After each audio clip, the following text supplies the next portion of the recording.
right number. Quicker. We made it! Yeah! Thank you. And of course, you know about your... Yes.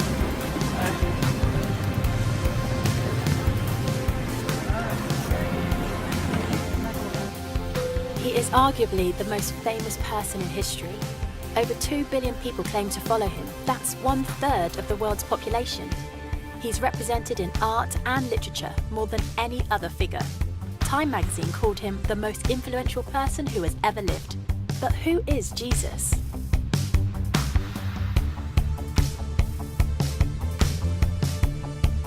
Who is Jesus?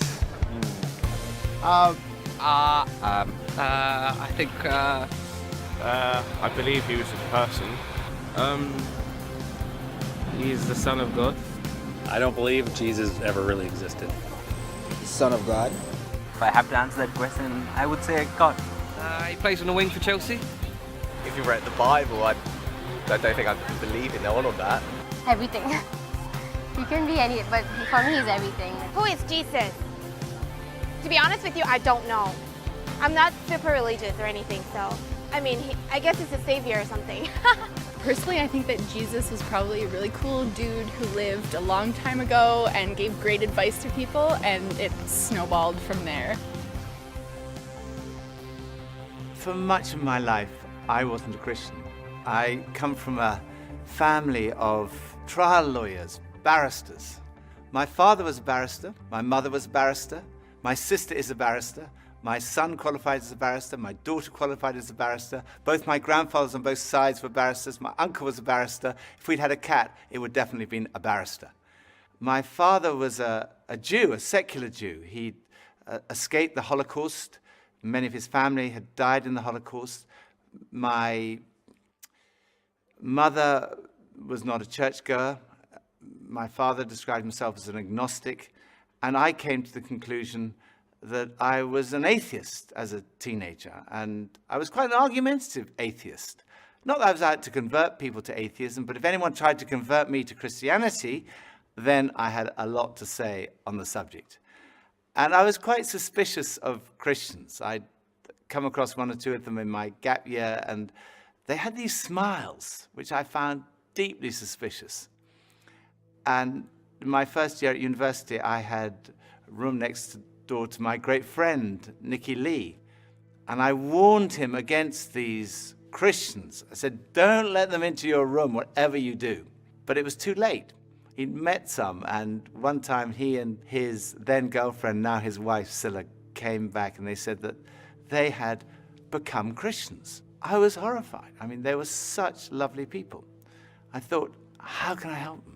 I really didn't know anything about it, so I thought, I better investigate. So I managed to find this old Bible. And that night I started reading it. I started beginning of the New Testament. I read Matthew's Gospel, Mark, Luke. I got about halfway through John's Gospel, about 3 a.m. I fell asleep. Following day I carried on reading. All that day, all the next day, all the day afterwards. I was a student, so I didn't have any work to do. And when I got to the end of the New Testament, I came to the conclusion, it's true. You can't prove Christianity mathematically. You can't prove it scientifically. Science is obviously very important, but science answers a different set of questions. Science answers the questions, when and how did this world come into being? But it can't answer the question, who and why.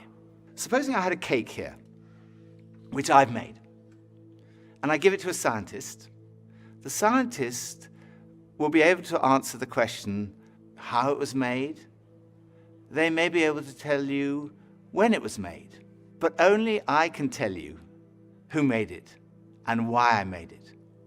Only the creator of the cake can do that. Only I can tell you, I made that cake, and I can tell you why I made that cake. And it's the same with this universe. Only the creator can reveal who made this world and why he made it. And the claim of Christianity is that he has done that. The Creator has revealed himself. And he's revealed himself in the person of Jesus. And the evidence is not scientific evidence. That's not the only kind of evidence, but historical evidence. When I was a barrister, that's what we relied on. We relied on historical evidence that we presented to a jury. It was things that had happened in the past. They weren't there. Every time a jury brings back a verdict, it's a step of faith based on evidence. And I myself could not be a Christian if I didn't believe there was evidence. I couldn't just take a blind leap of faith. For me, faith in Jesus is a step of faith based on good historical evidence. Why start with Jesus, you might say? I didn't even believe there was a God, but I came to believe in God through Jesus because the resurrection of Jesus strongly suggests that this world has a creator and that creator is to be seen in terms of, through the lens of, Jesus. Jesus of Nazareth is believed to have walked these streets around 2,000 years ago. But is there any evidence that he even existed? Well, there's actually quite a lot of evidence. No serious historian would deny that Jesus existed. The Roman historians Tacitus and Suetonius wrote about Jesus, as did the first century Jewish historian Josephus. He described him as Jesus, a doer of wonderful works, and then he goes on to describe his crucifixion and alleged resurrection. So there's evidence outside of the New Testament for the existence of Jesus, but most of the evidence comes from within inside the New Testament. And sometimes people say, well, the New Testament was written such a long time ago. How do we know what was written down hasn't been changed over the years? Well, the answer is that we do know because of a science called textual criticism. Textual criticism examines the number of copies of early texts that we have available to us today, and it looks at the time gap between the original document and the earliest copy that we have. And basically, the more manuscripts we have and the earlier they are, the less doubt there's going to be about the original. So let's compare the Bible to other texts in ancient history, ones that are widely used in schools and universities. Let's look at the Greek historians Herodotus and Thucydides. They both wrote in the 5th century BC. But the earliest copy of their writings that we have dates from AD 900, and that makes a 1300-year time lapse. And even then, we only have 8 copies of these manuscripts in the first place. Or look at the Roman historian Tacitus. There's a 1000-year gap between his book being written and our first manuscript, and we only have 20 copies. Or another classic, Caesar's Gallic War, 950 years between the book being written and our first manuscript copy. And even then, we only have 9 or 10 copies of these manuscripts. Again, with Livy's famous History of Rome, a 900-year gap between the book being written and our first manuscript, and we only have 20 copies of this. But when it comes to the New Testament, well, it's very different. The New Testament was written between about 40 and 100 AD, and we have manuscript evidence going back as early as 130 AD, and full manuscripts by 350 AD. And we have more than 5,300 Greek manuscripts, 10,000 Latin translations, and 9,300 others. So, you know, we can be pretty confident in the accuracy, the authenticity, and the integrity of the New Testament scriptures that have been passed down to us today. The remarkable thing about the Bible is there's such a short chronological distance between the events being described and our first manuscripts. So in many ways, the Bible scholars are in a very fortunate position of being able to check these things out and finding that they are much more reliable than, for example, some of the alternatives you're looking at. And as a scholar, I am more than happy to say, I trust this, I take it very, very seriously, I rely on it. Professor F.J.A. Hort, one of the greatest scholars in the area of textual criticism, concluded that, in the variety and fullness of the evidence on which it rests, the text of the New Testament stands absolutely and unapproachably alone amongst ancient prose writings, and no secular historian would disagree with that conclusion. So we know from evidence outside and inside the New Testament that Jesus existed. But who was he? Well, we know that he was fully human. He had a human body. He ate, he drank, he sweated, he got tired, he suffered pain. And he had human emotions, love, joy, sadness, and human experiences. He had the experience of growing up in a family, of education, of having a job, of being tempted.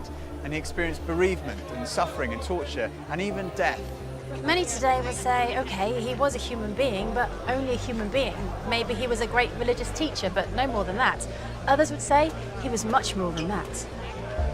Bono, the lead singer of the band U2, has said, I don't think you're led off easily by saying he was a great thinker or philosopher, because actually he went around saying he was the Messiah. That's why he was crucified. He was crucified because he said he was the Son of God. So he either, in my view, was the Son of God or he was nuts. And I find it hard to accept that all the millions and millions of lives, half the earth, for nearly 2,000 years, have felt their lives touched and inspired by some nutter. I don't believe it. He went on to say, I believe that Jesus was the Son of God. What evidence is there to suggest that Jesus was more than just a great religious teacher? There are two parts to this argument. The first is, what did Jesus think about himself? Because if Jesus didn't think he was God, that's the end of the argument. But if he did, the second part of the argument is, was he right? So, what did Jesus say about himself?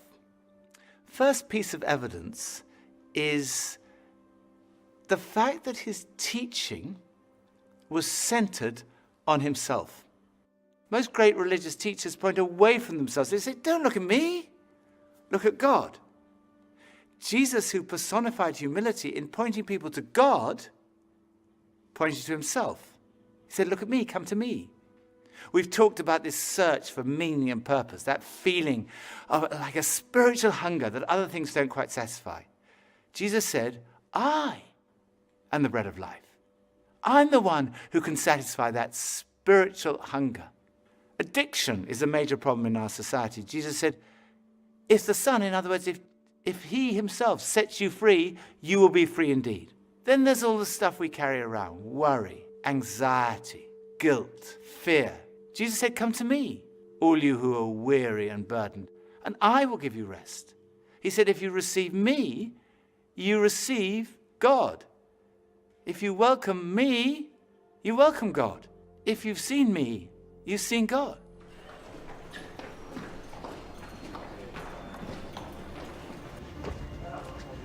Forgiveness is right at the heart of Christianity. Jesus went up to people and said, your sins are forgiven. Now, if someone sins against you, then you can forgive them, but you can't just walk up to anyone and say your sins are forgiven. When Jesus said that, the lawyers said, who can forgive sins but God alone? But Jesus claimed to be able to do that.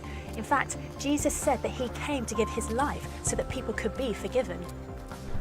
One of the most direct claims Jesus made is recorded in John's Gospel, chapter 10, verse 30. Jesus said, I and the Father are one. Now, making a claim like this was seen by the religious leaders to be blasphemy. It's tantamount to a claim to be God, and it was punishable by death by stoning. People picked up stones to stone him. Then Jesus said to them, I've shown you many great miracles from the Father. For which of these do you stone me? We're not stoning you for any of these, they replied, but for blasphemy, because you, a mere human being, claim to be God. I think when you look at all the evidence, it's clear that Jesus did make that claim. It is an astonishing claim. And a claim like that needs to be tested. If you think about it, there are only three possibilities. It was not true, and Jesus knew perfectly well it wasn't true, in which case he was a fraud. Or it was not true, and he simply didn't realize it. He genuinely thought he was the Son of God, in which case he was deluded. I think we'd say he was insane. But logically, there is only one other possibility, and that is, it's true, he was telling the truth. C.S. Lewis, Cambridge professor, best known as the author of the Chronicles of Narnia, he put it like this: a man who was merely a man and said the sort of things Jesus said would not be a great moral teacher. He'd either be insane or else he'd be the devil of hell. You must make your choice. Either this man was and is the Son of God, or else insane or something worse. But let's not come up with any patronizing nonsense about his being a great human teacher. He hasn't left that open to us. He didn't intend to. So was Jesus right in what he said about himself? What evidence is there to support his claims? Well, the first piece of evidence is his teaching. Much of the New Testament records numerous occasions where crowds gather to hear Jesus teach. And on one occasion, on a mountain like this, more than 5,000 people gathered to listen to the teaching of Jesus. The Sermon on the Mount has been widely acknowledged amongst the greatest teaching of all time. Jesus' teaching has been the foundation of our entire civilization. Many of our laws were originally founded on Jesus' teaching. Love your neighbour as yourself. Do to others as you would have them do to you. And then this, totally revolutionary. Love your enemies. In fact, we've advanced in every field of science and technology, yet in 2,000 years, no one has ever improved on the moral teachings of Jesus. They are the greatest words ever spoken. They're the kind of words you might expect God to speak.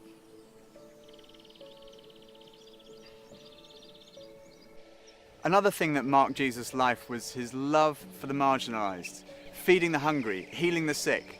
His character has impressed millions who wouldn't call themselves Christians. Time magazine called him the most persistent symbol of purity, selflessness and love in the history of Western humanity. He was a person in whom even his enemies could find no fault, and whose friends said that he was without sin. It's been said that our character is truly tested when we're under pressure or in pain. And when Jesus was being tortured, he said, "Father, forgive them, for they do not know what they're doing."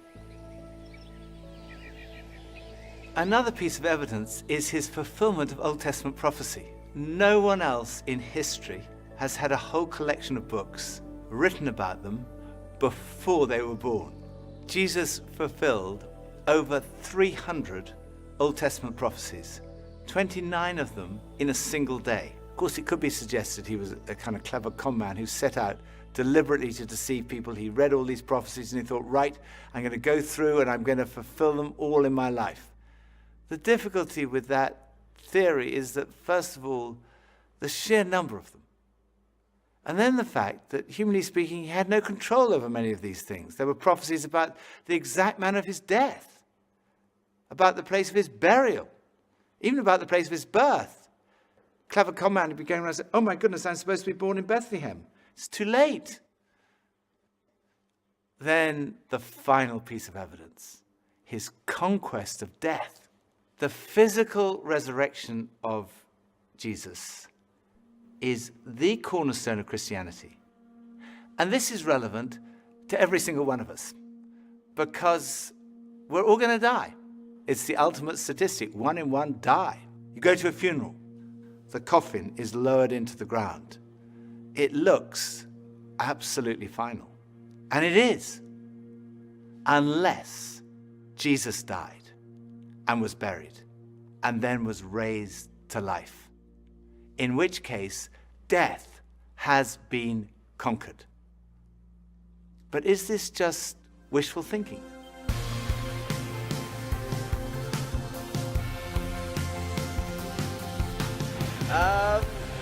Rose from the dead. That's what I was taught. I don't know, I can't say yes or no. Yes, I do believe that Jesus rose from the dead. As a man of science, I think that's pretty impossible. I believe so. Yes I do. I definitely don't think that Jesus rose from the dead. Yeah, I don't think he did. No, Jesus did not come back from the dead. That's ridiculous. Well, it could be used as a metaphor, right?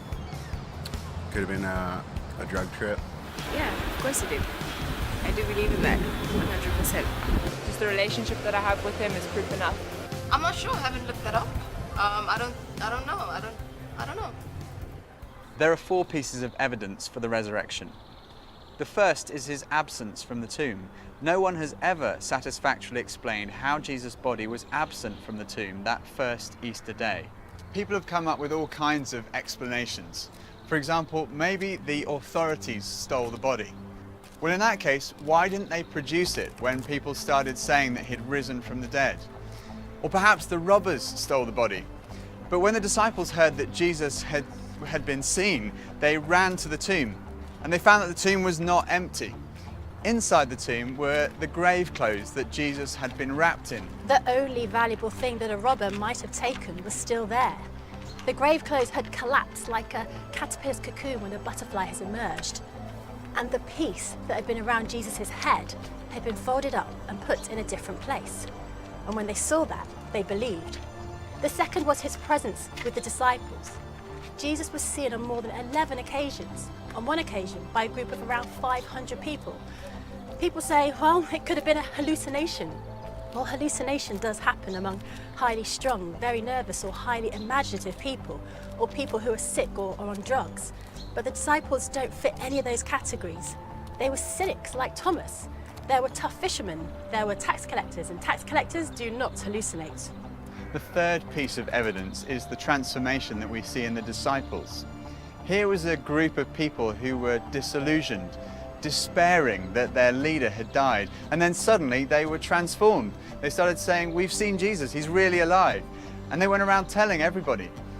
Later on, practically all of them were killed, crucified, tortured, beheaded because of what they believed.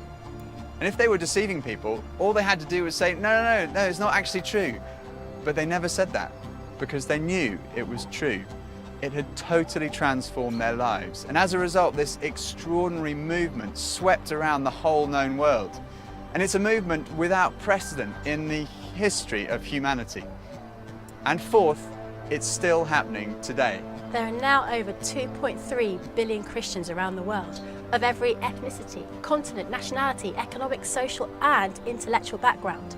They all speak of this encounter with the risen Jesus Christ.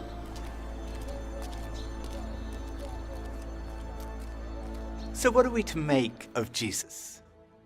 It seems to me clear that Jesus really did claim to be a man whose identity was God.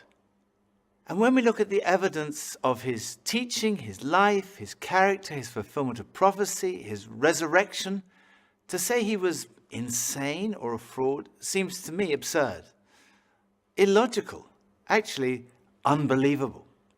On the other hand, it provides the strongest possible supporting evidence that what Jesus said about himself was true. And when I looked at the evidence, when I read the New Testament, I came to the conclusion it is true. I didn't want to become a Christian because I thought if I became a Christian, life would be totally miserable from that moment onward. So I tried to put it off. I thought I'll put off becoming a Christian to my deathbed. And then I realized that would not be intellectually honest. So very reluctantly, I kind of said, okay. Yes. And at that moment, I can still remember that moment so clearly. It dropped from here, from my head, being convinced it was true, to here in my heart, having an experience of a relationship with Jesus. And finding what, I guess looking back, unconsciously, I'd been searching for all my life. Something that provided ultimate meaning and purpose to my life. It was the very last place on earth that I expected to find it. But at that moment, I found that what Jesus said was true. Jesus said, I have come that you might have life and life in all its fullness. It really is true that God has revealed himself in Jesus.